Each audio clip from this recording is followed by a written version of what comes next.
In summer of 1873, the Arizona desert stretched endless and unforgiving under a sky that had turned the color of bruised iron.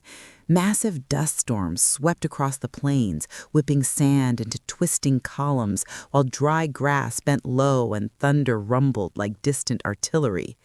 Ethan Cole, a solitary rancher in his late 20s, rode the perimeter of his modest spread, his brown hat pulled low and his long duster coat flapping in the wind.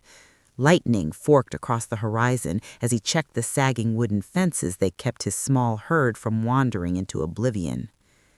One afternoon, as the sky darkened to near night, Ethan guided his horse along a parched riverbed that had not seen water in months. Through the haze of blowing dust, he spotted a small, still figure half buried in the sand. He reined in sharply, heart thudding. Dismounting cautiously, he approached on foot, boots crunching against the dry earth. It was a young Apache girl, no more than 12, unconscious, her face streaked with dust, long dark hair matted, a beaded necklace resting against her throat. Her traditional deerskin dress was torn, but the intricate beadwork spoke of care and belonging. Ethan hesitated. The Apache were enemies to most settlers here, raids, ambushes, old blood feuds. Yet the storm was closing in fast, rain already spitting cold against his skin. Conflict carved lines in his weathered face. He knelt, gently wrapped her in his worn cowboy coat to protect her from the cold desert storm, then lifted her slight weight onto the saddle before mounting behind her. Rain began in earnest as he urged the horse toward his ranch house, lightning illuminating the path in stark flashes. He reached the lonely wooden ranch at sunset, with the last golden rays piercing the clouds as he carried her inside. The interior was sparse but warm: wooden table, cast iron stove, a small spare room with a narrow bed. He laid her down, covered her with blankets, and sat in a creaky chair by lantern light, watching her feverish breathing. Outside, the storm battered the windows while the fireplace crackled, throwing dancing shadows across the rough-hewn walls. Days passed in heavy rain. When the girl, Ayana, finally woke in soft morning light filtering through the window, fear filled her dark eyes.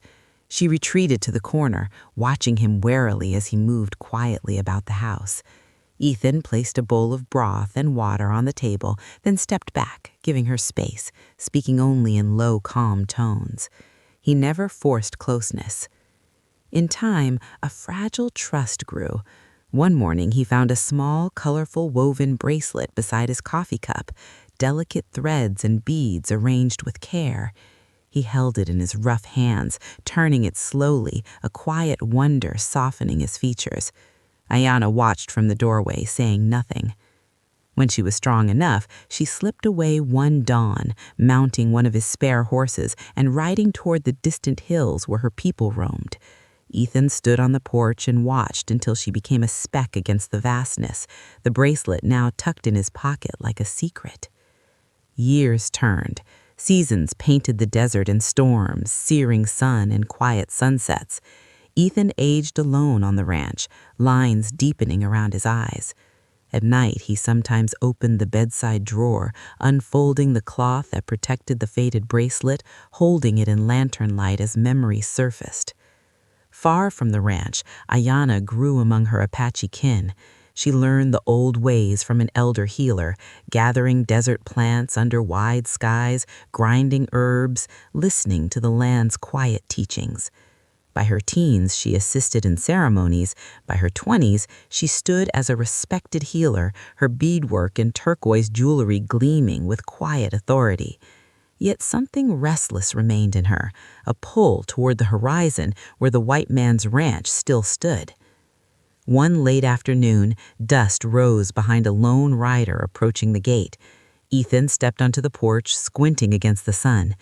The woman who dismounted wore elegant Apache beadwork blended with Western riding clothes, her presence strong and calm.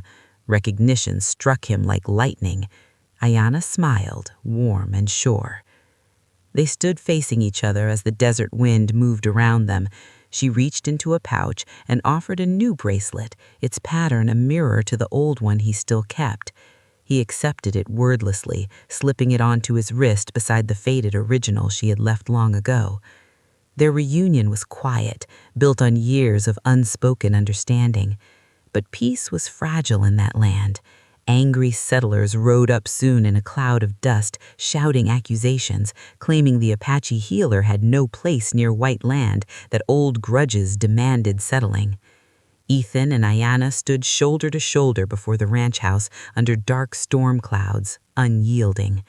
The standoff held, tense and electric, until the riders, faced with united resolve, finally turned away. In time, the desert itself bore witness to something rarer. On open land between town and tribal lands, a simple wooden arch rose, draped with fabric and wild desert flowers. Under a wide sky, Ayana stood in a white dress adorned with turquoise stones and Apache patterns, a bridge between worlds.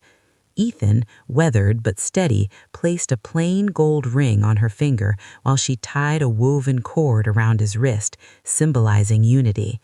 As golden sunrise spilled across the plains, they stood hand in hand, looking toward the endless horizon. The desert stretched before them, harsh, beautiful, unchanging, yet in that moment it held the promise of something new. Not conquest, but quiet unity, carried forward on the same winds that had once brought them together.